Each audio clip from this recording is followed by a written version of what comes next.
Hello students, welcome to TipTech academy. कैसे हैं आप? आशा करता हूं कि आप लोग सब अच्छे हैं, स्वस्थ हैं। मेरा नाम अंकित कुमार सिंह है और मैं आपको अप्लाइड फिजिक्स पार्ट 2 पढ़ाने जा रहा हूं। इसमें हम अपना पहला टॉपिक इलेक्ट्रोस्टैटिक्स कवर करेंगे। बट इलेक्ट्रोस्टैटिक्स पढ़ने से पहले हम कुछ फंडामेंटल्स जानेंगे। अब फंडामेंटल्स का जानना इंपॉर्टेंट क्यों है? ये फंडामेंटल्स आपने पहले भी पढ़ा है, लेकिन अब जो हम इलेक्ट्रोस्टैटिक्स में जो भी पढ़ेंगे वो उस फंडामेंटल्स के ऊपर ही बनते हैं।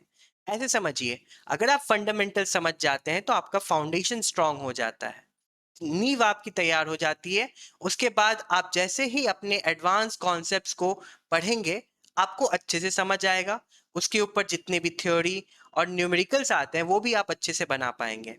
इंपॉर्टेंट है फंडामेंटल्स क्लियर करना, तभी हमारा फाउंडेशन स्ट्रांग बनेगा और ऊपर में जो इमारत हम खड़े करेंगे अपने लर्निंग का, वो भी काफी स्ट्रांग होगी। ठीक है, तो इसके लिए मैं चाहता हूं कि आप अपना पहला 20 से 25 मिनट बहुत अटेंटिवली अच्छे से सुने, और जो भी आप बोर्ड पे देखेंगे उस चीज को आप एक पेन और पेपर पे नोट डाउन करें। बहुत इंपॉर्टेंट है ये करना, क्योंकि आप अपने लिखे हुए चीजों को अच्छे से समझ पाएंगे। ऐसे हम ये नोट्स आपको प्रोवाइड करेंगे ही, आपके लिए भी आसान होगा। लेकिन मैं चाहता हूं कि आप अगर पढ़ रहे हैं तो आप एक A4 साइज पेपर या कोई भी एक ब्लैंक शीट रखिए, जहां पे आप इंपॉर्टेंट पॉइंट्स को नोट डाउन करिए। मैं आपको बताते जाऊंगा कहाँ पे इंपॉर्टेंट है और क्या आपको नोट डाउन करना इंपॉर्टेंट है। ठीक है, तो स्टार्ट करते हैं पहले फंडामेंटल्स से। ठीक है, fundamentals of electrostatics. Electrostatics word दो चीज से बना है। इलेक्ट्रोस्टैटिक्स, इलेक्ट्रो मतलब इलेक्ट्रॉन्स और स्टैटिक्स मतलब ऐसी कोई चीज जो अस्थाई हो, जो अपना पोजीशन चेंज नहीं कर रही हो, जहां पे फिक्स किया गया है वहीं पे है। राइट, वो हम बाद में पढ़ेंगे। पहले हम जानते हैं इलेक्ट्रॉन्स, जो अभी हम पढ़ना चाह रहे हैं। इलेक्ट्रॉन्स आता कहाँ से है? जैसे कि आप जानते हैं कि हमारा यूनिवर्स मैटर से बना हुआ है, और मैटर हमारा एटम्स और मॉलिक्यूल्स से बना हुआ है। और ये मैटर हमारे तीन स्टेट में एग्जिस्ट करता है: solid, liquid, gas. Right, gas. ठीक है, सॉलिड में क्या होता है? हमारे जो एटम्स होते हैं वो टाइटली पैक्ड होते हैं, उनके बीच में स्पेसिंग नहीं होती है। जैसे अगर आप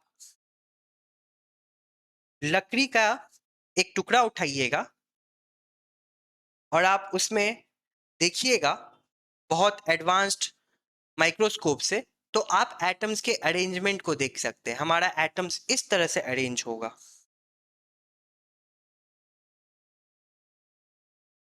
सिमिलरली जब आप लिक्विड देखिएगा, सपोज आपने वाटर लिया, एक बड़े से कंटेनर में आपने वाटर लिया है, और उसको आप उस एडवांस माइक्रोस्कोप से देखिएगा तो आप उसमें मॉलिक्यूल्स देखिएगा, वाटर मॉलिक्यूल्स को। जो मॉलिक्यूल्स होंगे वो थोड़े स्पेस के साथ एग्जिस्ट करेंगे, थोड़ा जगह होगा उनके अरेंजमेंट में, जिसकी वजह से इनमें एक प्रॉपर्टी आ जाती है कि कोई भी लिक्विड वो फ्लो कर सकता है, वो एक जगह से दूसरे जगह जा सकता है, क्योंकि हमारे जो मॉलिक्यूल्स का अरेंजमेंट है वो ऐसा होता है। अब गैस में क्या होता है कि हमारे मॉलिक्यूल्स और भी दूर होते हैं एक दूसरे से।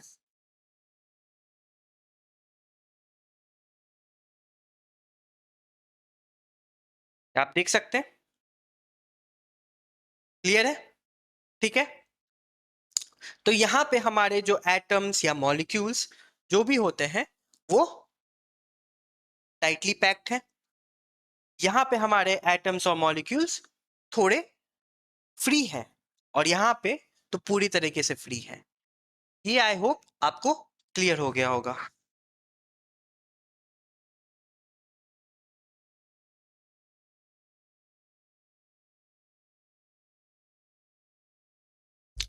अब हम जानते हैं कि एटम्स और मॉलिक्यूल्स में क्या फर्क है। देखिए, आपने ये पहले पढ़ा होगा, एटम्स में जो होते हैं एक ही सब्सटेंस के एटम्स होते हैं।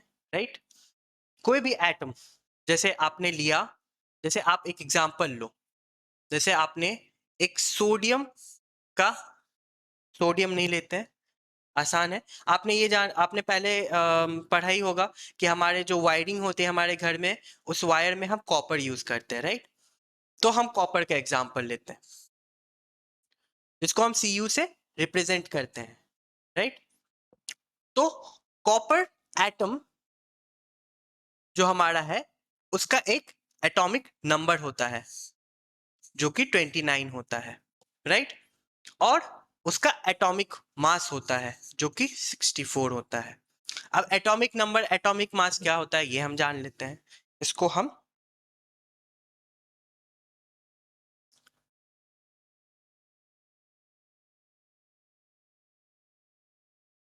एटॉमिक नंबर, मैंने शॉर्ट फॉर्म में लिखा है। एटॉमिक नंबर मतलब होता है नंबर ऑफ इलेक्ट्रॉन्स जो कि इक्वल होता है नंबर ऑफ प्रोटॉन्स के। अब ये इलेक्ट्रॉन प्रोटॉन क्या है आपने पहले भी पढ़ा था, हम फिर से रिवाइज कर लेंगे। और ये होता है हमारा atomic mass. Atomic mass is number of proton plus number of neutron, ठीक है? अब हम जानते हैं कि किसी भी एटम के अंदर तीन तरह के पार्टिकल्स होते हैं, इलेक्ट्रॉन्स, प्रोटॉन्स और न्यूट्रॉन्स, ठीक है? जैसे हम कॉपर का ही एग्जांपल लेते हैं, राइट? ठीक है। अब इस कॉपर एटम में क्या होता है, ये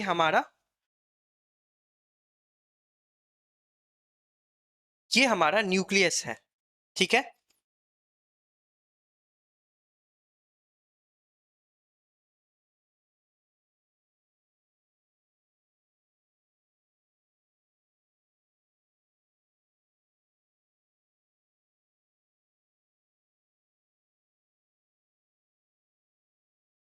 और ये हमारे, ये जो आप कॉन्सेंट्रिक सर्कल देख रहे हैं ये हमारे ऑर्बिट्स हैं,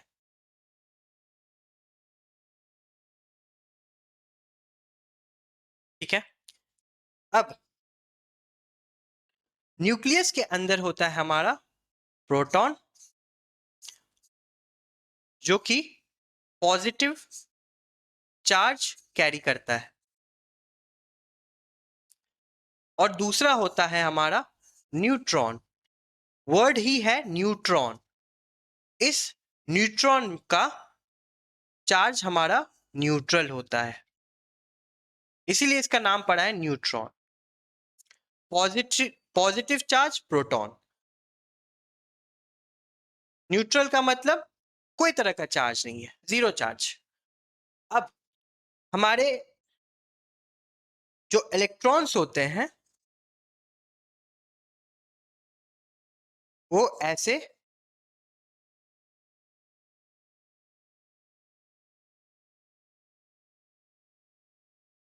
होते हैं,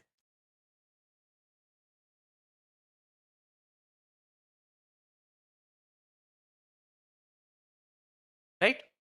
तो अब हम नंबर ऑफ इलेक्ट्रॉन जानना चाहते हैं, राइट? तो हम एटॉमिक नंबर देखते हैं, 29। Number of electrons 29।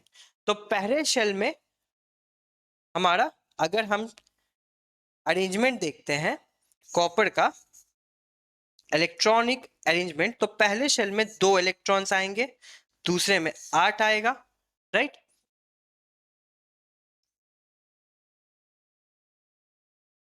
फिर हमारा 8 10 10 हुआ और 19, तीसरे शेल में 18 और बाहर 1, करेक्ट? तो बेसिकली क्या होगा कि यहाँ पे पहले शेल में, ये शेल पहला है, इसमें 2 इलेक्ट्रॉन है, दूसरे में 8 है, तीसरे में हम 18 इलेक्ट्रॉन भरेंगे, ठीक है? 1 2 3 4, सपोज 5 6 7 8 9 10 11 12, और हमारा लास्ट क्या है, 1,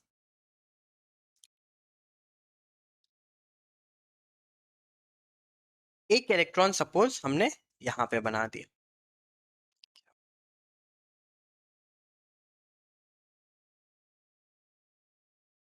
ठीक है। तो ये हमारा कॉपर एटम है, कुछ इस तरह आपको दिखेगा, जहां पे अंदर में कितने अंदर में कितने प्रोटॉन होंगे, 29, ठीक है। और न्यूट्रॉन होंगे इसके अंदर, प्रोटॉन्स और न्यूट्रॉन्स हमारे इसके अंदर होंगे, और बाहर में हमारा इलेक्ट्रॉन ऐसे घूम रहा होगा, ठीक है।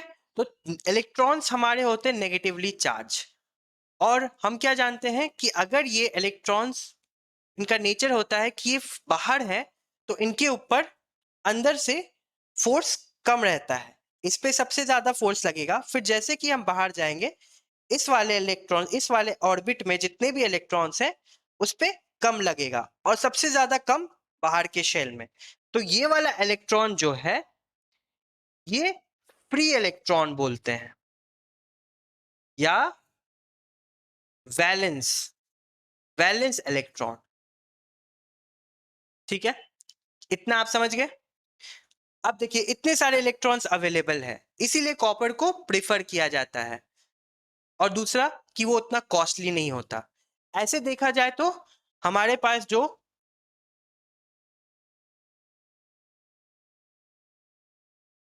सिल्वर, गोल्ड और कॉपर, इसमें क्या है कि हमारा सबसे अच्छा कंडक्शन के लिए गोल्ड होता है, उसके बाद सिल्वर, और फिर कॉपर। लेकिन हम गोल्ड को यूज नहीं करते, ऑब्वियस सी बात है, गोल्ड बहुत महंगा है। आप तो मार्केट में देखते ही होंगे, अगर आप ज्वेलरी के दुकान में जाएंगे तो आप देखेंगे कि गोल्ड की क्या रेट है, और उस रेट पे कोई भी अगर आप वायर बनाएंगे तो आप सोच लो कि क्या आपको लॉस होने वाला है। और कॉपर क्या होता है कि उतना चीप है, इसीलिए हम उसे यूज करते हैं, और कोई काम नहीं है। दूसरा कि जितने भी आपके वायर्स होते हैं, ठीक है, वो सब लॉन्ग डिस्टेंसेस के लिए यूज किए जाते हैं, right. It is not possible, अगर आप कॉपर यूज करेंगे तो वो वायर हैवी होने के कारण नीचे की तरफ आपके पूरी तरह से बेंड कर जाते हैं, राइट। वो आप चाहते नहीं हो। और कॉपर क्या होता है कि वो उतने हैवी नहीं होते, वो बहुत लाइट होते हैं, उनका वजन कम होता है। ये हमारा पर्पस है। तो आपने क्या जाना कि मैटर क्या होता है। मैटर के अंदर हमारे पास तीन स्टेट्स होते हैं, तीन स्टेट्स, सॉलिड, लिक्विड, गैस। हमारे एटम्स और मॉलिक्यूल्स सॉलिड्स में कैसे होते हैं, वो टाइटली होते हैं, टाइटली अरेंज होते हैं, और हमारे मॉलिक्यूल्स जो होते हैं गैस में, वो सबसे ज्यादा फ्री रहते हैं, राइट। तो अब हम जानना चाहेंगे कि आगे हम मैटर के बारे में, चार्ज से क्या समझ रहे हैं, मैटर और चार्ज में हम कैसे इन करना है, मैटर से चार्ज में, राइट। तो अब हम दूसरे स्लाइड पे जाते हैं। यहां तक आई होप आपको समझ आ गया है, कोई भी तरह की दिक्कत आई होप नहीं होगी, ठीक है। अब हम क्या कैसे बोलेंगे कि कोई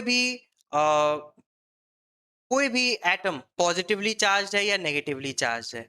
हम देखते हैं कि नंबर ऑफ इलेक्ट्रॉन्स क्या है। अब हम जानते हैं कि नॉर्मली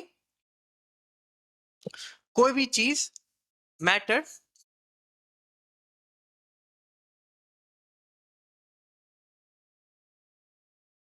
न्यूट्रल होती है।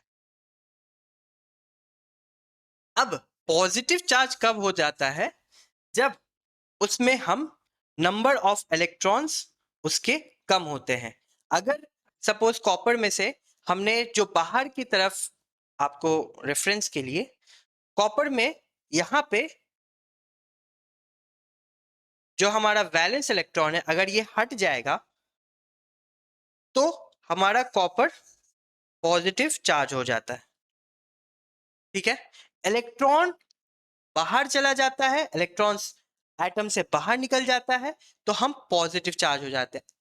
और अगर उसी तरह इलेक्ट्रॉन इसमें घुस जाएगा तो नेगेटिव चार्ज होता है। वैसे हम देख नहीं सकते कि कॉपर का नेगेटिव चार्ज होता है, बट बेसिकली जब भी हम इलेक्ट्रॉन्स को देखेंगे उससे हम समझ सकते हैं कि अगर इलेक्ट्रॉन बाहर जा रहा है, अगर इलेक्ट्रॉन्स बाहर जा रहे हैं तो वो हमारा पॉजिटिव चार्ज होगा, और इलेक्ट्रॉन्स अगर एटम में आ रहे हैं तो वो हमारा नेगेटिव चार्ज होगा, स्टेबिलिटी को माइंड में रखते हुए। ठीक है,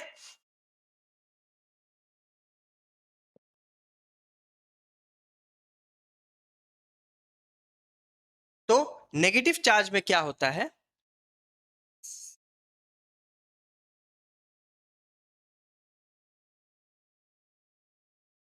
हमारा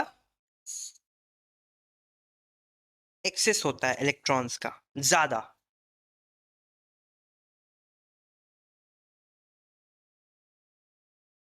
और पॉजिटिव चार्ज में क्या होता है,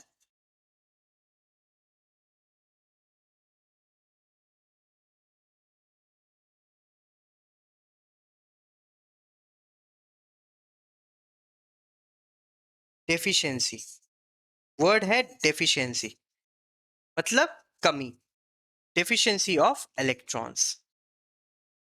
आप प्रोटॉन्स को मत सोचिएगा, कंफ्यूजन हो जाएगी आपको कि अगर पॉजिटिव चार्ज देख रहे हैं तो प्रोटॉन्स देखना है, नहीं, हम इलेक्ट्रॉन्स को देखते हैं। ठीक है, कि इलेक्ट्रॉन्स की कमी है या इलेक्ट्रॉन्स बहुत ज्यादा अवेलेबल है। ठीक है, अगर इलेक्ट्रॉन ज्यादा है, दैट इज एक्सेस है, तो वो नेगेटिव चार्ज होता है, और जब हमारा इलेक्ट्रॉन्स की कमी है तो वो पॉजिटिव चार्ज होता है। इतने में आपको कोई दिक्कत नहीं है, आई होप। ठीक है, हमने क्या क्या पढ़ा है, मैटर नॉर्मली न्यूट्रल होता है, बट अगर वो अगर नेगेटिव चार्ज उसके पास आ जाता है तो वो आता है क्योंकि इलेक्ट्रॉन्स की कमी होती है, और अगर वो पॉजिटिव चार्ज हो जाता है तो उसका मतलब इलेक्ट्रॉन्स, सॉरी, नेगेटिव चार्ज हुआ मतलब ज्यादा इलेक्ट्रॉन्स उसे मिल गए, और अगर वो पॉजिटिव चार्ज हो गया तो इलेक्ट्रॉन्स की कमी हो गई। समझ गए आप? ठीक है, तो इतना तो हम समझ गए कि प्रोटॉन्स इलेक्ट्रॉन्स क्या है, नहीं है, ये सब में कोई दिक्कत, यही हमारा फंडामेंटल्स था, यही हमें जानना बहुत जरूरी था। ठीक है, ये जाने बिना अगर आप स्टार्ट करते तो आप कुछ कुछ चीजें रिलेट नहीं कर पाते। ठीक है, अब हम स्टार्ट करेंगे हमारा टॉपिक, दैट इज इलेक्ट्रोस्टैट्स। ठीक है, इलेक्ट्रोस्टैट्स। अब इसके अंदर सिलेबस क्या है, सिलेबस देखिए क्या है, सिलेबस है हमारा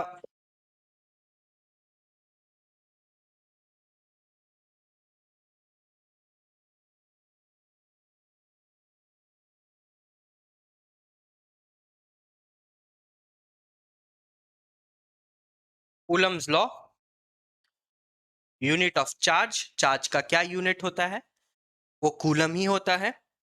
फिर electric field, electric lines of force and their properties. ठीक है, उसके क्या प्रॉपर्टीज है। फिर इलेक्ट्रिक फ्लक्स के बारे में जानेंगे। फिर हम electric potential and potential difference क्या होता है ये जानेंगे। राइट, पोटेंशियल मतलब क्या हुआ, इसका यूनिट आप जो जानते हैं वोल्ट, आपने पढ़ा होगा, या आप अभी घर पे भी आप यूज करते हो कि इतना वोल्टेज हमारे घर में है, वो वोल्टेज यूनिट है, वोल्ट यूनिट है। राइट, किस चीज के लिए, इलेक्ट्रिक पोटेंशियल, पोटेंशियल डिफरेंस। अब इस दोनों में फर्क होता है। ठीक है, दोनों की यूनिट सेम है लेकिन दोनों कॉन्सेप्ट्स अलग हैं। ठीक, फिर उसके बाद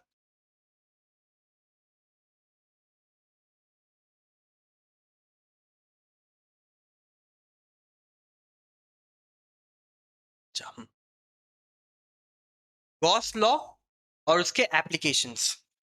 ठीक है, Gauss law to find electric field intensity of straight charge conductors. फिर plane charge sheet and charge sphere. ठीक है, उसके बाद हम तीसरा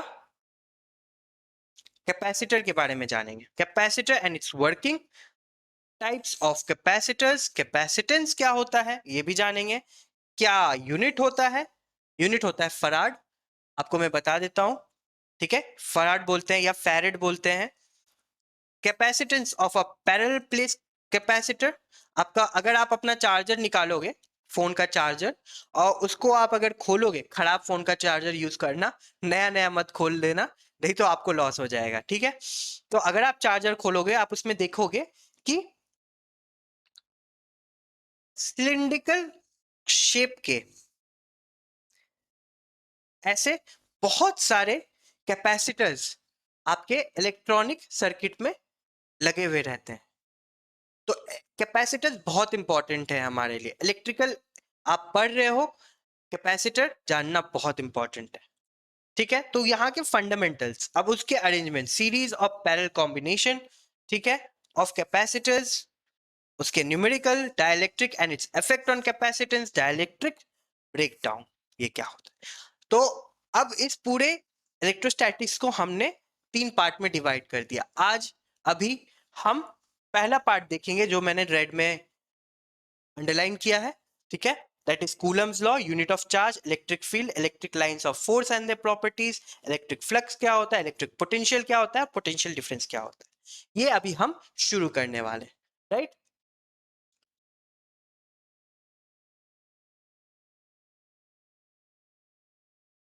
तो इलेक्ट्रोस्टैट्स, यहाँ पे आप देख सकते हैं कि मैंने फोटोज दिखाई हैं। ये देखिए, एक कंघी है और पेपर है। अगर आपने ये एक्सपेरिमेंट किया होगा कि कंघी को आपने अपने बाल पे ऐसे घसा हो, और अगर आपने पेपर के टुकड़ों के ऊपर उसे रखा, तो वो पेपर के टुकड़े ऊपर खींचे चले जाते हैं। ये आपने किया होगा, ये एक्सपेरिमेंट फिजिक्स में आप करते हो। हाँ, आप यहाँ देखो, ये आप समझ सकते हो क्या है, बोलो क्या है, ये क्या है। जब बिजली कड़कती है तो ऐसे ही होता है कुछ, राइट। ये देखो, इस बच्चे का सारा बाल ऊपर खड़ा है, ये जेल से नहीं किया गया है, ये इलेक्ट्रोस्टैटिक्स का कमाल है। और इलेक्ट्रोस्टैटिक्स का बहुत एप्लीकेशन है, उसमें से सबसे कॉमन एग्जांपल जो आप स्टूडेंट्स के लिए बहुत इंपॉर्टेंट है, वो है फोटोकॉपी मशीन।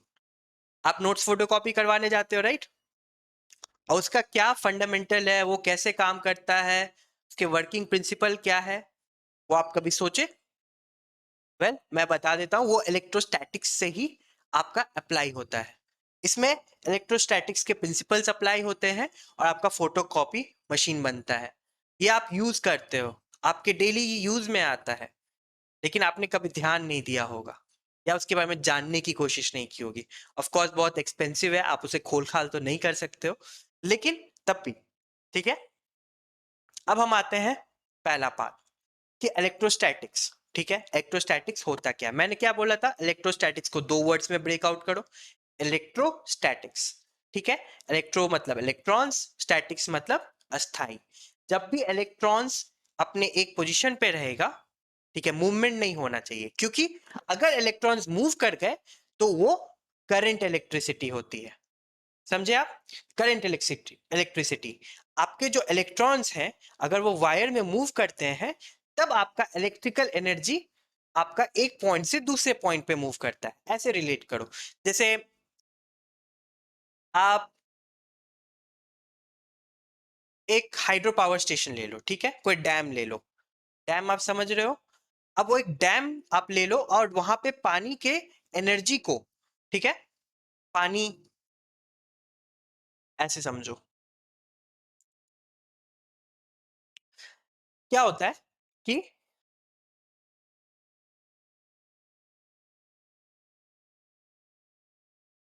ये हमारा वाटर होता है, राइट। और यहाँ पे आप ऐसे डैम बना देते हो, ठीक। यहाँ पे आप टरबाइन्स अटैच करते हो। टरबाइन क्या होता है, वो घूमता है। पानी का बहाव जो है वो एक हाइट पे है, ठीक है, ये पहाड़ पे है और यहाँ फिर आपका पानी है। तो आपका पानी यहाँ से फ्लो करेगा, इस टरबाइन के ब्लेड पे टच करेगा और यहाँ से ये नीचे गिरेगा, ठीक है। तो आपने इस चीज को यूज किया टरबाइन को घुमाने के लिए, टरबाइन घूमता है, राइट। फिर आपका उससे आप इलेक्ट्रिसिटी प्रोड्यूस करते हैं, राइट। आप मशीन यूज करते हो, उस मशीन से इलेक्ट्रिसिटी प्रोड्यूस करते हैं, उस इलेक्ट्रिसिटी को आप सबस्टेशन पे भेजते हो, वो आपके घर पे आता है या फिर वो इंडस्ट्रियल पर्पस के लिए जाता है। तो यहाँ पे जो आप क्या कर रहे हो, आप जो इलेक्ट्रॉन्स को यूज कर रहे हो वायर में, वो मूव कर रहा है, इसी की वजह से आपका इलेक्ट्रिकल एनर्जी एक पॉइंट से दूसरे पॉइंट जा रहा है। यहाँ पे हमने क्या किया, हमने यहाँ पे चल मतलब बहती हुई नदी को यूज करके इस टरबाइन को रोटेट किया। अब टरबाइन रोटेट करना स्टार्ट किया, उस वहां पे हमने मशीन को यूज किया, एसी मशीन यूज किया, ठीक है। और उस मशीन के बाद हम उसे लंबे लंबे तार से भेजते हैं अपने सबस्टेशन पे। सबस्टेशन में ट्रांसफार्मर यूज होता है, ट्रांसफार्मर उस वोल्टेज को स्टेप अप स्टेप डाउन करता है और अकॉर्डिंगली हमारे घर तक आता है, ठीक है। ये तो आप समझ गए। चलो, तो अभी हम इलेक्ट्रोस्टैटिक्स की बात कर रहे हैं। पहले बात कर रहे थे करंट इलेक्ट्रिसिटी की, दोनों फर्क है। इलेक्ट्रोस्टैटिक्स में इलेक्ट्रॉन्स मूव नहीं करते हैं और आपके करंट इलेक्ट्रिसिटी में इलेक्ट्रॉन्स मूव करते हैं। तो electrostatics it is the study of electric charges at rest, जैसे हमने डिस्कस किया था, राइट। अब इसके लॉज होते हैं, इसके दो लॉ हैं, बहुत सिंपल लॉ है, ये आप रिलेट कर सकते हो। पहला, टू काइंड ऑफ चार्जेस, ठीक है। चार्जेस दो तरह के होते हैं, हमने अभी डिस्कस किया था फंडामेंटल्स में, पॉजिटिव और नेगेटिव चार्जेस। न्यूट्रल को हम नहीं लेते हैं कंसिडरेशन में, ठीक है। और यहाँ पे दूसरा है कि अगर हम देखते हैं तो पहला हमने जाना कि दो तरह के चार्जेस होते हैं,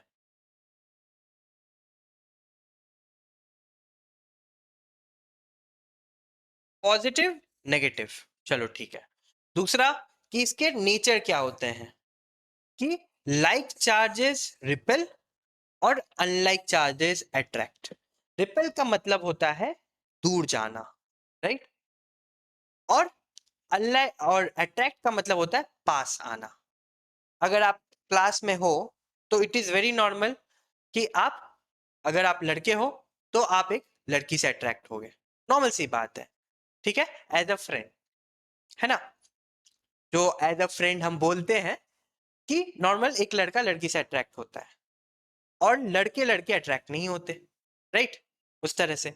तो उसी तरह से हम समझते हैं कि लाइक चार्जेस रिपेल, रिपेल का मतलब दूर जाना एक दूसरे से, और अनलाइक चार्जेस अट्रैक्ट करते हैं। इसके ऊपर एक एक्सपेरिमेंट हुआ। क्या एक्सपेरिमेंट हुआ, हमने एक बॉल ले लिया, ठीक है, मेटालिक बॉल है, मेटल का बना हुआ है, इसमें हमने बस पॉजिटिव चार्जेस रखे हैं, बस पॉजिटिव चार्जेस। और दूसरा मेटालिक बॉल भी पॉजिटिव चार्जेस है, और उसको हमने एक स्ट्रिंग या वायर से हमने ऊपर सीलिंग से लटका दिया है। अब क्योंकि ये दोनों सेम चार्जेस हैं, सेम नेचर के चार्जेस है, पॉजिटिव है, तो इनके बीच में रिपल्शन होगा, ये एक दूसरे से दूर जाएंगे। देखिए एरो है, बाहर की तरफ है, रिपल्शन। अब ये केस ले लो, आपने सपोज दोनों मेटालिक बॉल को नेगेटिवली चार्ज किया तो भी रिपल्शन होगा, लेकिन अगर एक पॉजिटिव और दूसरा नेगेटिव रहा तो अट्रैक्शन होगा। एरो देखिए, एरो का क्या तरीका है, ठीक है। यहां तक हम समझ गए, I hope it is clear.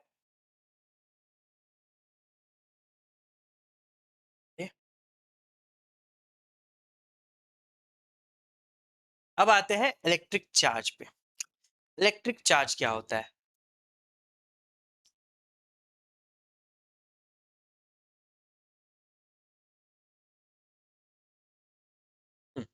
It is an intrinsic property of elementary particles of matter. Elementary particles of matter कौन से थे, protons, neutrons, electrons, which gives rise to electric force between various objects। तो protons positively charge particles, electrons negatively charge particles, और neutrons को अभी हम नहीं consideration में लेते हैं, पॉजिटिव चार्ज पार्टिकल्स और नेगेटिव चार्ज पार्टिकल्स, ठीक है। तो ये एक इंट्रिंसिक प्रॉपर्टी है, मतलब इनके अंदर का एक प्रॉपर्टी है। अब ये प्रॉपर्टी क्या है कि एक इलेक्ट्रिक फोर्स को जनरेट करता है, राइट? समझे आप? अब वो हम आगे देखेंगे कि क्या इलेक्ट्रिक फोर्स होता है, क्या नहीं होता है। लेकिन इलेक्ट्रिक चार्ज जो होता है वो एक स्केलर क्वांटिटी होता है। अब स्केलर क्या होता है, आपने पढ़ा होगा कि दो तरह के होते हैं, ठीक है? एक स्केलर क्वांटिटी होता है और एक वेक्टर। क्वांटिटीज दो तरह के होते हैं, स्केलर और वेक्टर। स्केलर में क्या होता है, बस मैग्नीट्यूड होता है। जैसे आपका वजन, अगर आप 50 केजीज के हो या फिर आप 60 केजीज के हो तो 60 केजी हो, राइट? लेकिन अगर हम मास की बात करते हैं, मास, तो आपका एक पर्टिकुलर मास है, राइट? लेकिन अगर हम बात करते हैं फोर्स की, सपोज, ठीक है, तो फोर्स एक वेक्टर क्वांटिटी है, उसका एक मैग्नीट्यूड भी होगा और उसका एक डायरेक्शन भी होगा। सपोज 5 न्यूटन का फोर्स है, फोर्स का ऐसा यूनिट क्या है, न्यूटन, राइट? तो 5 न्यूटन का फोर्स है। अब यहाँ पे ये काफी नहीं है, आपको ये भी जानना होगा कि ये फोर्स किस डायरेक्शन में लग रहा है। आपने देखा होगा जनरली कि जब आप वेक्टर्स को रिप्रेजेंट करते हैं, जैसे फोर्स की ही बात कर रहे हैं, एफ से मैंने डिनोट कर, मैं उसे बताता हूं एफ, तो उसके ऊपर एक एरो मार्क लगता है, इसका मतलब होता है वेक्टर, राइट? लेकिन जो आपका स्केलर क्वांटिटी है, दैट इज चार्ज, चार्ज को कैसे हम लिखते हैं, क्यू। इसके ऊपर किसी भी तरह का एरो मार्किंग आपको नहीं करना है, राइट? किसी भी तरह का एरो मार्किंग, क्योंकि ये स्केलर है। दूसरा, इसका ऐसा यूनिट कूलम होता है, ठीक है? कूलम हमारे एक साइंटिस्ट थे, उन्होंने चार्ज को एक यूनिट दिया, अपना ही नाम रख दिया, ठीक है? बहुत ही सेल्फिश इंसान थे, दूसरे का नहीं रखा, अपना ही रख दिया। फिर हम क्या जाने कि दो तरह के चार्ज होते हैं, proton electron, positive charge plus e, electron minus e, ठीक है? वहां पे मैंने आपको पी के ऊपर प्लस लिखा था, राइट, प्रोटॉन के लिए। लेकिन आपको क्या पता, पॉजिटिव चार्ज को कैसे रिप्रेजेंट करते हैं, जब आपके एक्सेस ऑफ इलेक्ट्रॉन्स हो जाते हैं, है ना, तब वो पॉजिटिव होता है। तो हमेशा इलेक्ट्रॉन्स को सोचते हैं, राइट? तो अगर पॉजिटिव चार्ज होता है तो प्लस ई, नेगेटिव चार्ज होता है तो माइनस ई। अब इलेक्ट्रॉन का ये वैल्यू है, यही ये कूलम साहब ने ये आपको निकाल के ये वैल्यू दिया, जिसकी वजह से बोला ठीक है बाबा, आप अपना चार्ज का ऐसा यूनिट आप अपने नाम पे ही रख लो, ठीक है? उन्होंने कंट्रीब्यूट किया तभी उनको ये मिला है। अब ये वैल्यू आया हमारे पास, ठीक है? ये जानना बहुत इंपॉर्टेंट है कि ये कैसे आया। अब हम यहाँ पे वही जानेंगे, यहीं पे लिख देता हूं मैं, ठीक है? तो एक कूलम क्या होता है, जब हमारे 625 इंटू, ठीक है, जहां सपोज हम ऐसे इमेजिन करो कि एक पूरे रूम में आपने 625 into 10 to the power 16 electrons को आपने जमा कर दिया, ठीक है?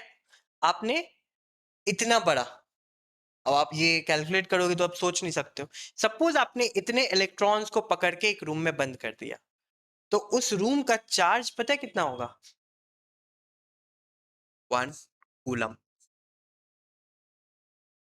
राइट? अगर मैं इसको आपको अच्छे से समझाऊं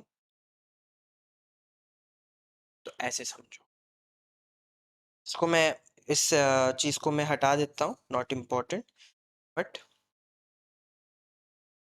ठीक है। तो हमने जाना कि 1 coulomb charge is equal to 625 into 10 to the power 16 electrons, ठीक है? तो अगर मुझे एक इलेक्ट्रॉन का चार्ज पता करना है तो मैं क्या करूंगा, ऐसे लिखो, ठीक है? इसको मैंने शायद उल्टा ही लिख दिया, ठीक है? ऐसे समझो, 1 कूलम चार्ज, इतने इलेक्ट्रॉन जब एक जगह पे आ जाते हैं तो इतना 1 कूलम चार्ज डेवलप होता है। तो एक इलेक्ट्रॉन का कैसे निकालेंगे charge, 1/625 into 10 to the power 16, ये कर देंगे, ठीक है? इतना चार्ज है। और इसी का वैल्यू आप क्या जानते हैं, वहां पे आपको बोर्ड में मैंने बताया था, 1.6 into 10 to the power minus 90।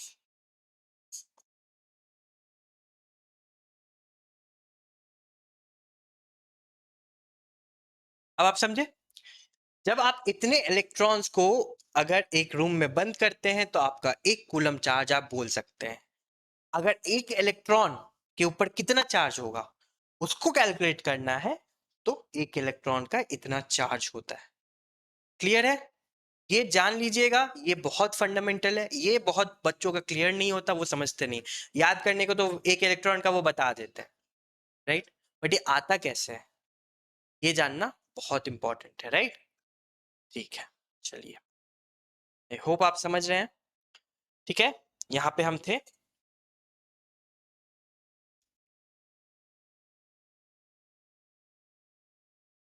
अब देखिए, मैंने उस समय आपको एटॉमिक स्ट्रक्चर बताया था। अंदर में न्यूक्लियस होता है, न्यूक्लियस के अंदर पॉजिटिव चार्ज पार्टिकल्स होते हैं और न्यूट्रॉन्स होते हैं, और बाहर में इलेक्ट्रॉन्स होते हैं।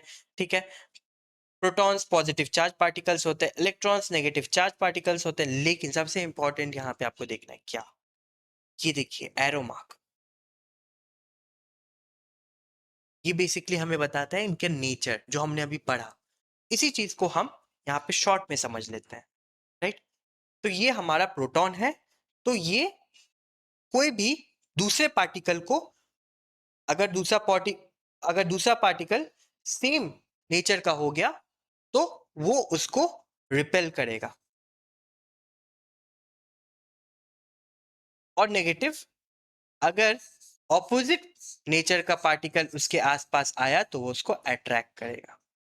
ठीक है, एक्चुअली ये क्या है, ये हमारे इलेक्ट्रिक लाइंस ऑफ फोर्स हैं। क्या है हमारे, ये हमारे electric lines of force, ELF, electric lines of force.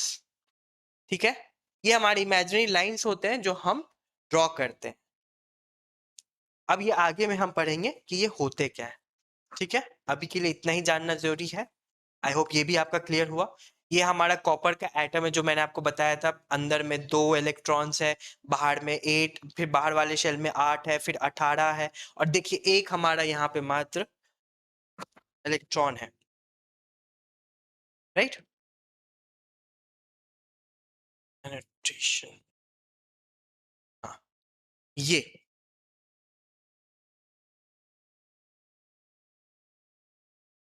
हमारा वैलेंस इलेक्ट्रॉन है,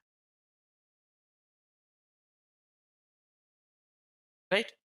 गोल्ड, ये भी हमारा देखिए यहाँ पे एक वैलेंस इलेक्ट्रॉन है बाहर का, जिसको आउटर इलेक्ट्रॉन भी बोलते हैं। सबसे पहले ये इलेक्ट्रॉन बाहर निकलता है। अब देखो इसमें कितने सारे इलेक्ट्रॉन्स हैं, है ना, और इसमें भी है लेकिन कम है। तो gold is a better conductor.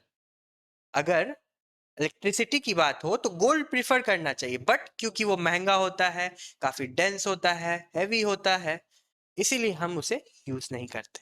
I hope ये भी आपका क्लियर है। ये हमारे फंडामेंटल्स से हम रिलेट कर रहे हैं। देखिए आपका फंडामेंटल्स उस समय आप क्लियर होगा तो आप ये सिर्फ समझेंगे। अब आता है basic properties of electric charge. 3 properties होते हैं, क्या है, एडिटिविटी, क्वांटाइजेशन, कंजर्वेशन। ठीक है, क्या 3 प्रॉपर्टीज है, एडिटिविटी, क्वांटाइजेशन और कंजर्वेशन। एडिटिविटी का क्या मतलब होता है, एडिटिविटी का मतलब होता है कि total charge of a system is the algebraic sum of all the individual charges located at different points inside the system। ठीक है, इससे क्या हम समझते हैं,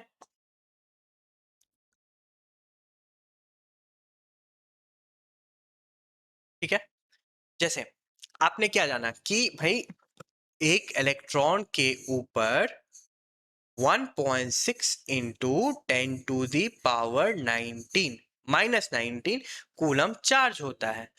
ठीक है, सपोज ऐसा एक इलेक्ट्रॉन, एक सिस्टम है, क्या है, एक आइसोलेटेड सिस्टम है। आइसोलेटेड सिस्टम का बोलना मतलब कि ये बाहर का चेंजेस से अफेक्ट नहीं होता, बाहर टेम्परेचर चेंज हुआ, प्रेशर चेंज हुआ, कुछ भी चेंज हुआ नहीं, इसके अंदर हम सपोज वैक्यूम रखते हैं, राइट, या फिर एयर रखते हैं, राइट। यहां पे हमने एक इलेक्ट्रॉन यहां डाल दिया, ठीक है, एक यहां, एक यहां, और एक यहां, और एक यहां, ठीक है। ये इलेक्ट्रॉन है सपोज, इस इलेक्ट्रॉन को Q1 बोल दिया, ठीक है, इसको Q2 बोल दिया, इसको Q3 बोल दिया, और Q4 बोल दिया, और ये वाला तो Q5, ठीक है, राइट। Q क्या रिप्रेजेंट कर रहा है? चार्ज। छोटी Q लो या कैपिटल में लिखो, Q चार्ज, ठीक है। स्केलर क्वांटिटी है तो ऊपर में कोई एरो नहीं लिखेंगे, ये आप क्लियर हो। अगर इस पूरे सिस्टम का हमको टोटल चार्ज बताना है तो हम कैसे करेंगे? जैसे अगर मैं टोटल चार्ज कैपिटल Q से लिखता हूं तो टोटल चार्ज क्या होगा इसका? That is Q1 plus Q2 plus Q3 plus Q4 plus Q5। तुमने तो हमने हर चार्ज को ऐड कर दिया, राइट, हर चार्ज को ऐड किया। एडिटिविटी, ऐड से ही एडिटिविटी आती है, ठीक है। ये आपका क्लियर है? देख रहे हो, टोटल चार्ज सिस्टम का अगर निकालेंगे तो सारे चार्जेस जो उस सिस्टम के अंदर हैं, एन, एन का मतलब जो भी आपका लास्ट चार्ज है, ठीक है, वो आपका सारा चार्ज ऐड होगा तब आपको टोटल चार्ज मिलेगा, राइट। अब हम आते हैं दूसरा, पहला तो हम समझ गए क्या है, चलो ये क्लियर है। अब आते हैं हम क्वांटाइजेशन पे। क्वांटाइजेशन क्या बोलता है? Total charge of a body is always an integral multiple, क्या है? Integral multiple of a basic quantum of charge, ठीक है। अब इंटीग्रल मतलब क्या हुआ कि ये जो n है, यहाँ पे n आपका जो दिख रहा है ये इंटीजर होता है, क्या है? It belongs to integer. आपने मैथ्स में ऐसा कुछ सिंबल पढ़ा होगा, ठीक है, बिलोंग्स टू इंटीजर। इंटीजर को z से आप डिनोट करते थे, याद करो मैथ्स में, क्लास 6 से आप पढ़ते आए हो कि भाई इंटीजर्स क्या होते हैं, होल नंबर्स क्या होते हैं, राइट, आपके फ्रैक्शंस क्या होते हैं, नेचुरल नंबर्स क्या होते हैं, याद है? तो ये n जो है ये इंटीजर होगा, ये कोई फ्रैक्शन नहीं हो सकता, राइट, ये कोई फ्रैक्शन नहीं हो सकता, इसका यही मतलब है। और ये जो e है ये क्या है? ये नंबर है, नंबर ऑफ इलेक्ट्रॉन्स आपका n से रिप्रेजेंट करते हैं, राइट, जो कि एक इंटीग्रल मल्टीपल होता है। और इलेक्ट्रॉन क्या है? आपका चार्ज कितना है? 1.6 इंटू 10⁻⁻19 कूलम। अब इस चीज को हम आराम से समझते हैं। यहां तो आपने ये लिख दिया, राइट। सपोज ये सारे चार्ज ना 1 कूलम के थे, suppose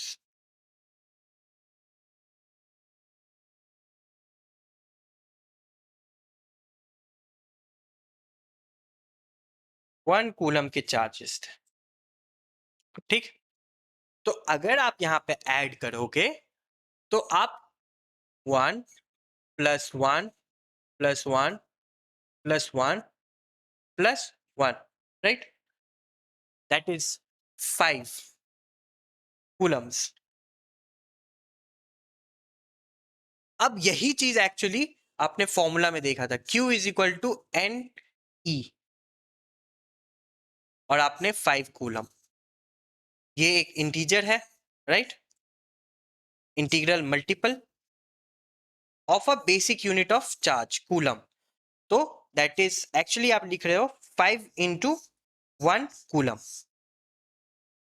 integral multiple of a basic unit of charge. एक बेसिक यूनिट ऑफ चार्ज क्या है? 1 coulomb, right.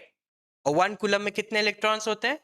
625 into 10⁻16 electrons, right. यहां तक आप समझ रहे हो?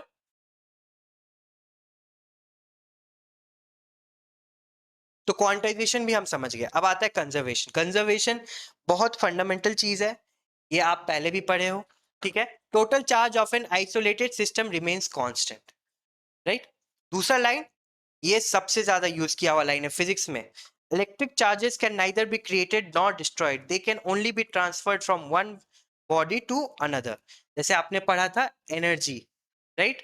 Energy can neither be created nor destroyed. It can only be transferred from one form to another. तो जब आप एनर्जी की बात कर रहे हो तो इलेक्ट्रॉन्स क्या है? एनर्जी है ना? अगर आप इलेक्ट्रॉन्स का मूवमेंट करवाते हो करंट इलेक्ट्रिसिटी में तो आप एनर्जी को एक जगह से दूसरा जगह लेके जा रहे हो. एग्जाम्पल अगर आप रिकॉल करो तो मैंने डैम का दिया था. आपने बहती हुई नदी के एनर्जी को कन्वर्ट कर दिया एक फॉर्म से दूसरे. ठीक है, आपने एक बहती हुई नदी, दैट इज काइनेटिक एनर्जी, या फिर अगर हाइट पे थी तो एक पोटेंशियल एनर्जी अब था, राइट?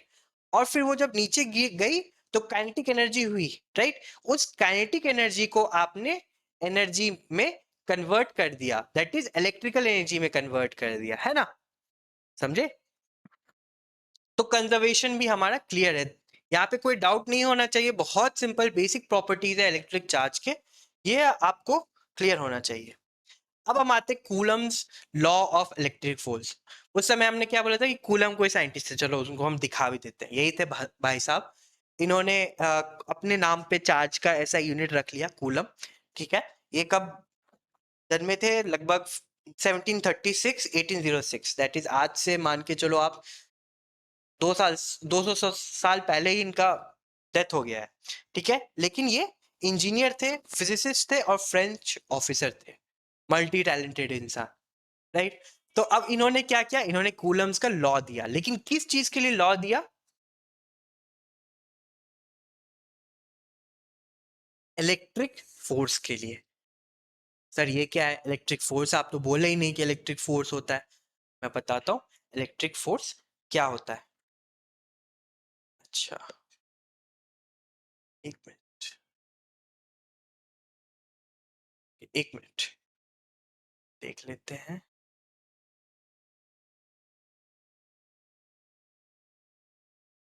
अच्छा,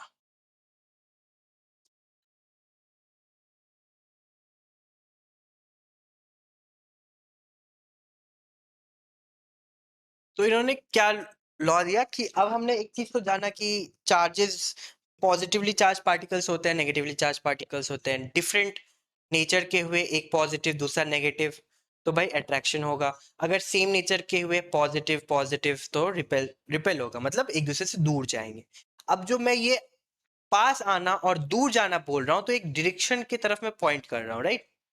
अगर ये अट्रैक्ट होते हैं तो नजदीक आते हैं. देखिए डायरेक्शन दे रहा हूँ मैं, मेरे जो अंगूठे हैं वो डायरेक्शंस बता रहे हैं. और अगर वो सेम चार्जेस हुए, सेम नेचर के चार्जेस हुए, सपोज दोनों नेगेटिव हैं, तो फिर ये बाहर की तरफ मतलब दूर जाएंगे, राइट? समझ रहे हो आप? तो ये जो मैं बोल रहा हूँ ये क्या है? ये अगर पास आ रहे हैं तो ये फोर्स की वजह से पास आ रहे हैं. कोई भी चीज अगर मूव कर रही है तो एक फोर्स की वजह से मूव कर रही है, राइट? तो ये फोर्स इलेक्ट्रिक चार्जेस के नेचर की वजह से, अगर ये दोनों ऑपोजिटली चार्ज है तो एक फोर्स की वजह से ये दोनों पास आएंगे. अब इसी के ऊपर कूलम्स ने एक लॉ दिया जिसके बारे में हम पढ़ने जा रहे हैं. ठीक है, आप इतना समझ गए हो? आई होप कोई भी तरह का आपको मिसअंडरस्टैंडिंग ना हो कि यहाँ पे हम ये थंब को क्यों यूज कर रहे हैं. बहुत सिंपल सी चीज है, राइट? अगर सेम पार्टिकल हैं, अगर सेम है दैट इज पॉजिटिव पॉजिटिव, तो फिर उनके बीच रिपल्शन होगा, मतलब वो दूर जाएंगे एक दूसरे से. अगर वो ऑपोजिट हैं, एक पॉजिटिव दूसरा नेगेटिव, तो वो पास आएंगे. ये जो फोर्स है जिसके वजह से ये पास आ रहे हैं, इसको हम इलेक्ट्रिक फोर्स बोलते हैं. अब इसी इलेक्ट्रिक फोर्स का उन्होंने लॉ दिया. क्या लॉ दिया? It states that the force of attraction और repulsion between two stationary point charges. ठीक है, ये थोड़े टेक्निकल वर्ड्स हैं लेकिन आप कॉन्सेप्ट को क्लियर रखो. ठीक है, वही जो अभी हमने बोला कि ऑपोजिट चार्जेस अगर होंगे तो अट्रैक्शन होगा और अगर सेम हुए तो रिपल्शन होगा, राइट? ये स्टेशनरी है, मतलब ये दोनों फिक्स्ड हैं. इलेक्ट्रोस्टैटिक्स के बारे में पढ़ रहे हैं तो यहाँ पे जितने भी पार्टिकल्स के बारे में पढ़ेंगे, या पॉजिटिवली चार्ज पार्टिकल है नेगेटिवली चार्ज पार्टिकल, तो वो एक जगह पे फिक्स होंगे. ठीक है, अब उनका क्या इन्होंने दिया? पहला, directly proportional to the magnitude of the two charges. Directly proportional मतलब क्या हुआ, इसका भी हम यहीं पे मतलब समझ जाते हैं कि अगर हमने Q1 का चार्ज बढ़ाया, दैट इज अगर Q1 1 कूलम था, राइट, और यहाँ पे भी Q2 है, सॉरी यहाँ पे आपको Q1 ही दिख रहा है, बट अगर ये Q2 है तो ये 2 कूलम्स, ठीक है। अब इसके वजह से जो फोर्स होगा, अगर मैंने 1 कूलम को बढ़ा के 5 कूलम कर दिया और 2 कूलम को बढ़ा के 10 कूलम कर दिया, दैट इज हमने चार्ज बढ़ा दिया, तो हमारा फोर्स भी बढ़ जाएगा। समझे? I think it is clear. Directly proportional का मतलब क्या होता है, मतलब एक बढ़ाएंगे तो दूसरा भी बढ़ जाएगा। अब इससे आप डेली लाइफ एग्जांपल में आप रिलेट करो, राइट। अगर आप किसी को गुस्सा करेंगे तो वो भी आपको आके मारेगा, आप भी गुस्सा हो जाओगे, है ना, राइट। नॉर्मल सी बात है, आप किसी को तंग कर रहे हो तो वो भी आपको तंग करेगा। अगर वो उसने आपको एक मतलब किसी तरफ फिजिकली आपको उसने हार्म कर दिया तो आप भी उसको मारोगे, ठीक है। तो बेसिकली यही है कि एक बढ़ेगा तो दूसरा भी बढ़ेगा। और इनवर्स प्रोपोर्शन, यहाँ पे इनवर्स भी है, अभी हमने डायरेक्ट प्रोपोर्शन जाना, ये रेशियोज एंड प्रोपोर्शंस में आप जानते हो, राइट। तो इनवर्स प्रोपोर्शन क्या है कि अगर एक चीज बढ़ता है तो दूसरा घटता है। ये आप रिलेट करो कि अगर अगर सपोज एक जैकेट है मार्केट में, ठीक है, और अभी 10 लोग खरीदने गए, वो 1,000 का जैकेट है, 10 लोग खरीदने चले गए, दूसरे दिन क्या हुआ, कंपनी ने उसको 2,000 का कर दिया, ठीक है, महंगा कर दिया। तो फिर क्या 10 लोग जाएंगे? नहीं, शायद 2 ही लोग जाए, तो प्राइस बढ़ा और लोग घट गए, इनवर्स प्रोपोर्शन, ठीक है। तो यहाँ पे क्या बोला कि ये जो फोर्स के बारे में बात कर रहे हैं, ये हमारा इलेक्ट्रिक फोर्स है, ये इनवर्स प्रोपोर्शन है distance between the two particles. अब जो पार्टिकल्स हमने स्टेशनरी रखा था उनके बीच में जो फोर्स है उसमें क्या रिलेशन है, ठीक है। फोर्स इन दोनों के मैग्नीट्यूड्स, दैट इज इनके जो चार्ज है, अगर ये 1 कूलम का है तो इससे डायरेक्टली प्रोपोर्शनल है, और इनके जो बीच में डिस्टेंस है उससे इनवर्स है। मतलब ये समझो, अगर दोनों चार्ज पार्टिकल्स यहाँ पे हैं, राइट, और डिस्टेंस जो फोर्स इनके वजह से आएगा, अभी हम नेचर के बारे में नहीं जानते कि पॉजिटिव है नेगेटिव है, जस्ट मान के चलो कोई 2 चार्ज पार्टिकल्स है, ठीक है। अब इनके बीच में अगर हम फोर्स को बढ़ाना चाहते हैं तो इन दोनों का मैग्नीट्यूड बढ़ा दो, 1 कूलम का है दोनों, तो दोनों को 5 कूलम कर दो, तो इनके बीच फोर्स ज्यादा लगेगा जिसकी वजह से ये और पास आने की कोशिश करेंगे, राइट। और अगर हमें फोर्स घटाना है तो हम क्या करें, देखो ये अभी इतने डिस्टेंस में है, राइट, 2 पार्टिकल्स ऐसे इमेजिन करो, ठीक है, 2 पार्टिकल्स है, मेरा हाथ 2 पार्टिकल है, अब इनके बीच में इतना डिस्टेंस है, राइट। अगर हमें फोर्स को घटाना है तो हम इसको दूर लेके चल जाएंगे तो फोर्स घट जाएगा। अगर हम इसे फोर्स को बढ़ाना है तो हम इसको यहाँ पे ले आएंगे, नजदीक ले आएंगे, तो फोर्स बढ़ जाएगा। तो डिस्टेंस जब घटा रहे हैं तो फोर्स बढ़ रहा है, डिस्टेंस जब बढ़ा रहे हैं तो फोर्स घट रहा है, यही हुआ इनवर्स प्रोपोर्शन, ठीक है। तो ये बहुत इंपॉर्टेंट लॉ है, ये बेसिक फंडामेंटल लॉ है, ये जानना इंपॉर्टेंट है। अब हम आते हैं कूलम्स लॉ पे, ठीक है, इसका मैथमेटिकल एक्सप्रेशन क्या है। यहाँ पे सबसे पहली चीज हमें जानना है एप्स परमिटिविटी। देखो परमिटिविटी क्या होता है, मैं यहाँ पे मार्क कर देता हूँ परमिटिविटी, है ना। और परमिटिविटी को एब्सोल्यूट भी बोलते हैं, एक तरह का एब्सोल्यूट होता है और एक रिलेटिव होता है। एब्सोल्यूट परमिटिविटी क्या होता है, आपका एप्सिलॉन, इसको क्या बोलते हैं,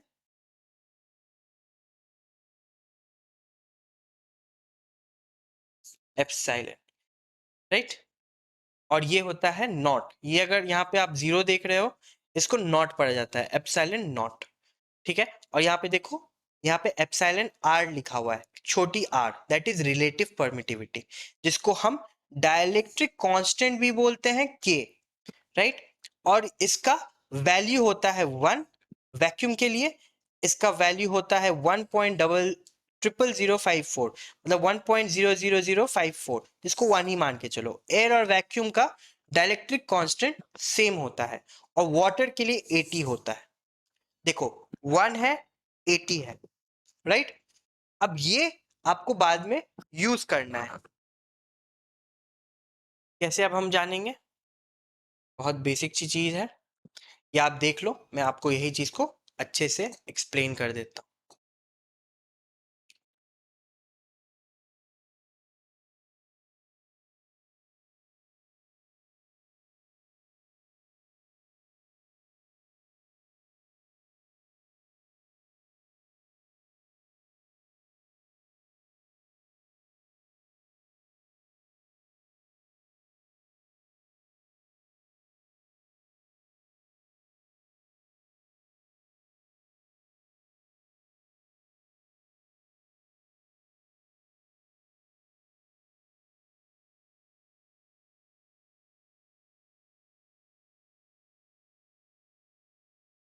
सपोज ये दो चार्ज पार्टिकल्स हैं, राइट।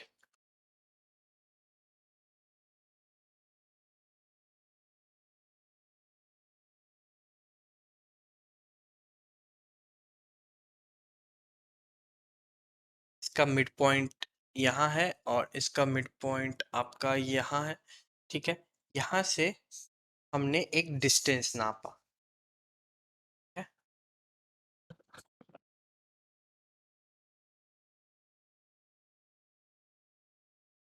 इसको हमने R लिख दिया, राइट।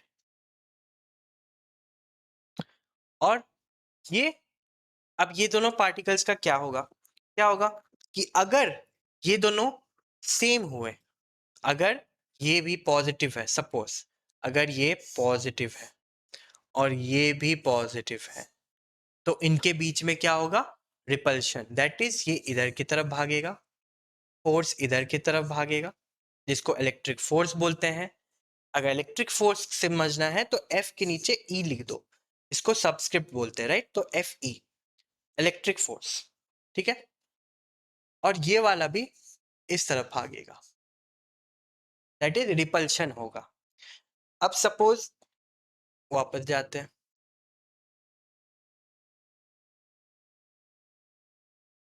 सपोज ये दोनों सेम ना होकर डिफरेंट होते, दैट इज ये नेगेटिव होता और ये पॉजिटिव होता, क्योंकि ये दोनों ऑपोजिट नेचर के हैं, तो ये इधर की तरफ भागता और ये इधर की तरफ भागता, अट्रैक्शन होता, राइट।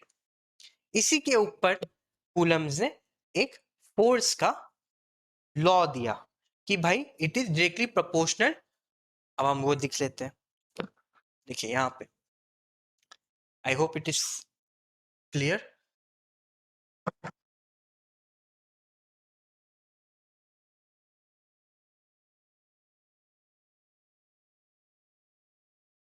तो पहला उसने बोला, पहला पॉइंट कि the electric force is directly proportional to the magnitude of the charges. अगर ये Q1 है और ये Q2 है, ठीक है। दूसरा उसने बोला कि यही electric force is inversely proportional to the square of the distance. देखो R के ऊपर स्क्वायर है, राइट। यहाँ पे लोग भूल जाते हैं, R लिख देंगे तो आपका फॉर्मूला ही गलत हो जाएगा, ठीक है। तो जब आप इस चीज को कंबाइन करते हो, तो कंबाइन करके आप क्या लिखोगे, लिखोगे force that is electric force is directly proportional to Q1 magnitude of Q1 magnitude of Q2 upon R square. यहां तक क्लियर है।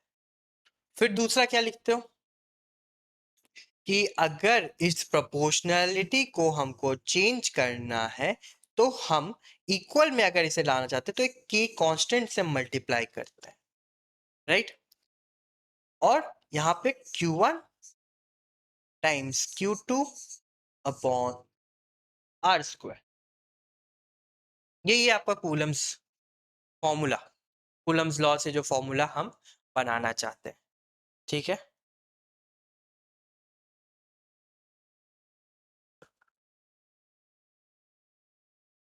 ये समझ आया। अभी जो K है इसके ऊपर हम बात करते हैं, क्या है ये K का इन्होंने वैल्यू निकाला।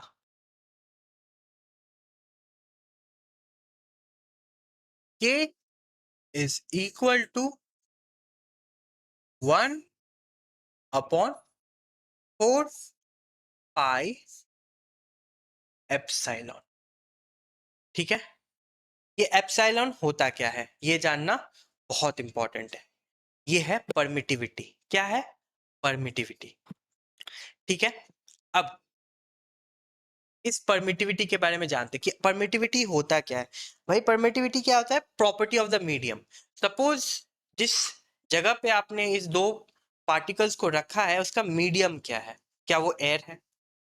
क्या आपने उसको वैक्यूम में रखा है? क्या आपने वाटर में रखा है? दूसरा, इससे होता क्या है? It affects the magnitude of the force. अगर आपने एयर रखा है तो उसका परमिटिविटी, जैसे आपने क्या देखा था कि ई आर किसके लिए?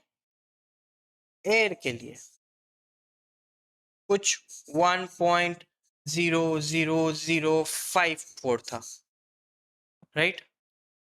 और वाटर के लिए ये जो है ना इसको अप्रोक्स 1 ही माना जाता है, ठीक है। और वैक्यूम के लिए रिलेटिव परमिटिविटी क्या होती है? 1। और वाटर के लिए क्या होती है?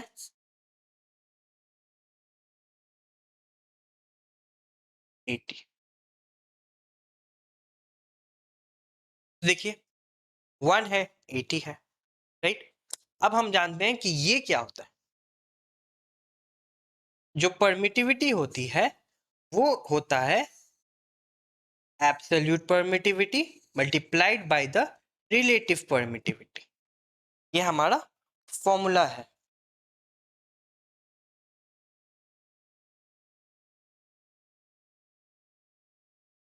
ये वाला नहीं, ये हमारा फॉर्मूला है परमिटिविटी का। तो परमिटिविटी क्या होती है? बेसिकली इसका काम है कि ये मीडियम के बारे में बताता है कि आपने कौन सा मीडियम यूज किया है, राइट। आपने किस तरह का मीडियम यूज किया है, क्या बीच दोनों पार्टिकल्स के बीच में एयर है या फिर दोनों पार्टिकल्स के बीच में वाटर है, राइट। तो ये हुआ। अब यहाँ पे बहुत इंपॉर्टेंट है जानना कि ये जो एप्सिलॉन नॉट है इसका वैल्यू फिक्स्ड है। क्या है वैल्यू?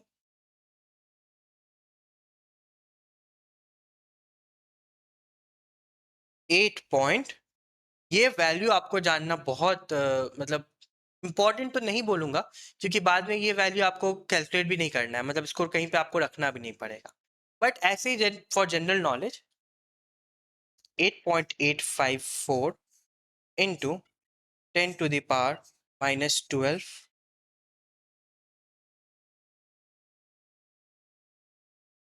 ठीक है। ये हमारा वैल्यू। और रिलेटिव परमिटिविटी, सपोज हमने किसको लिया? एयर को लिया। मैंने बताया कि एयर अप्रोक्स 1 ही लिया जाता है, राइट। तो आपने 1 ले लिया,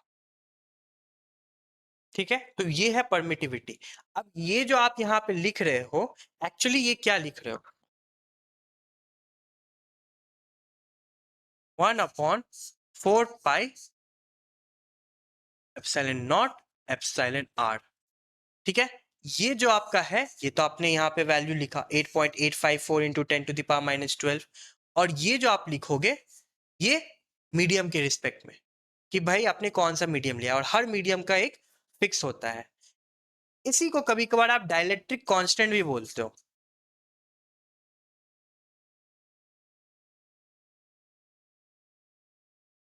इसको स्मॉल के से रिप्रेजेंट करते हैं। आप कंफ्यूज मत होना कि ये के और ये के सेम है, राइट? ये कंफ्यूज होने की कोई बात नहीं है। ये डाइलेक्ट्रिक कांस्टेंट आप कैपेसिटर्स में यूज करोगे तो ये लिखोगे, लेकिन अभी हम एप्सिलॉन आर से ही इसको डिनोट करेंगे, समझे? अब कमिंग बैक, यहाँ पे हमने ये फॉर्मूला डिराइव किया, राइट? तो के हम कैसे निकालते हैं ये भी हम समझ गए। यहाँ पे कोई भी तरह की दिक्कत नहीं होनी चाहिए। कूलम्स लॉ क्या है ये जानना बहुत इंपॉर्टेंट है, राइट? अब क्या है कि सपोज, ठीक है, ये जो 1/4 pi epsilon nought epsilon R हमने लिखा, अगर इसका वैल्यू हम डाल देते हैं, ठीक है,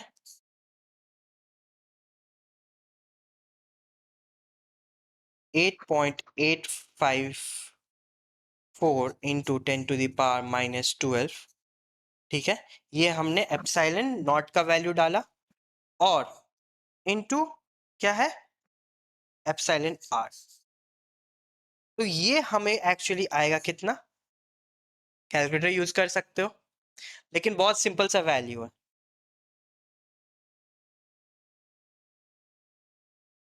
9 इंटू 10⁻⁹ अपॉन एप्सिलॉन आर। अब ये अकॉर्डिंग टू द मीडियम, क्या अगर एयर लिया तो ये 1 हो जाएगा, अगर वाटर लिया तो 80 हो जाएगा, राइट? अगर वैक्यूम लिया तो 1 हो जाएगा। ये आप समझ रहे हो, इसमें कोई इश्यू नहीं होनी चाहिए, राइट? ठीक है। अब तो हमने क्या जाना, अगर हम कूलम्स का फॉर्मूला लिखते हैं कि इलेक्ट्रिक फोर्स का जो कूलम का फॉर्मूला होता है वो होता है के Q1 अपॉन के Q1 into Q2, that is magnitude of charges का multiplication upon R square, square को नहीं भूलना है, राइट? और हमने के का वैल्यू क्या निकाला, 9 into 10⁻⁹ upon epsilon R into फिर Q1 Q2 upon R square. अभी हम फोर्स पे कोई भी फोर्स, तो हम जानते हैं कि वेक्टर होता है, राइट? ये तो हम जानते हैं कि फोर्स वेक्टर होता है, लेकिन हम अभी मैग्नीट्यूड में बात कर रहे हैं, अभी बस मैग्नीट्यूड का कैलकुलेशन हो रहा है, राइट? तो अगर हम मैग्नीट्यूड कैलकुलेट कर रहे हैं, सपोज जब हम कंसिडर करते हैं एयर या वैक्यूम, ठीक है, वैक्यूम और एयर, तो हम ई आर की वैल्यू 1 डालेंगे। अगर हम 1 डालेंगे तो हमारा यहाँ पे क्या आएगा, 9 इंटू 10⁻⁹ इंटू 2 नहीं लिखते हैं, थोड़ा और लगेगा,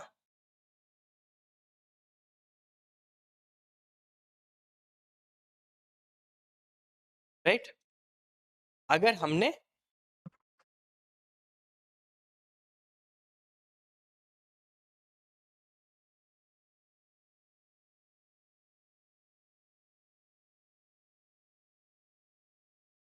लेकिन अगर हमने वाटर ले लिया, सपोज क्या लिया, वाटर,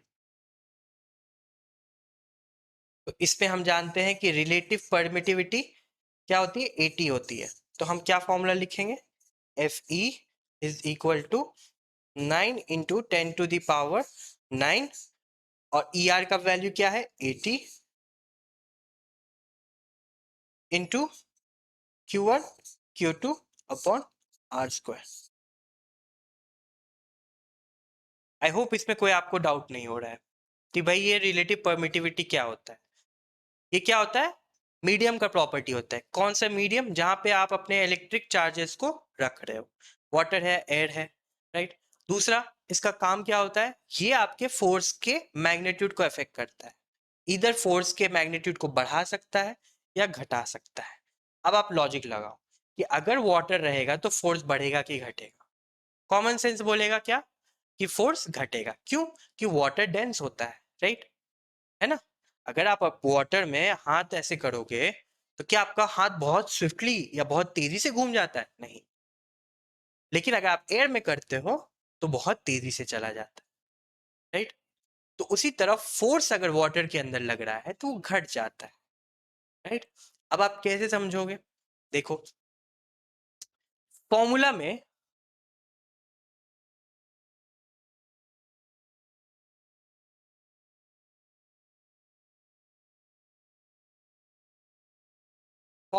जो रिलेटिव परमिटिविटी है वो डिनोमिनेटर में है, नीचे है।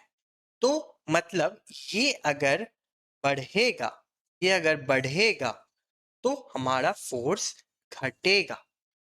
समझे कैसे? क्योंकि ये क्वांटिटी अगर बढ़ेगा तो उतने से डिवाइड करेंगे तो हमारा इलेक्ट्रिक फोर्स का मैग्नीट्यूड घट जाएगा।